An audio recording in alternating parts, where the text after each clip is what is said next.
माझा मुलगा पोलीस आहे. त्यानं तर मला मशीनमध्ये 2 वेळा मशीनमध्ये घातलं, काढलं. पण काही सुद्धा तक्रार नाही म्हणून डॉक्टर सांगायचे.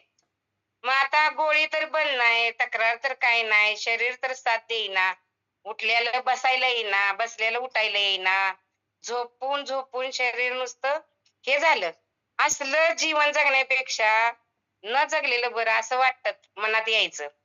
आणि नकोशा ताई मला 1 ऑगस्टला भेटल्या. त्यांनी मला सांगितलं, "असं जीवन जगू नका, आनंदी जीवन जगा आणि तुम्ही आहारात बदल करा. तुमच्या जीवनात बदल होईल." मला त्यांनी 80% आहार घ्यायला सांगितला, 20% व्यायाम करायला सांगितला.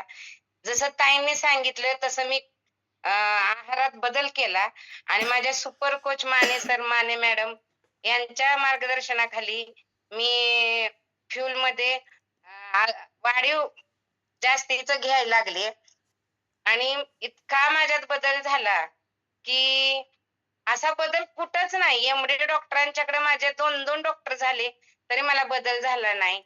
पण 15 गोळ्यापैकी माझी फक्त 1 गोळी सर आता चालू आहे. आणि 1 गोळी आहे, 15 गोळ्या 16 गोळ्यापैकी 15 गोळ्या बंद झाल्या.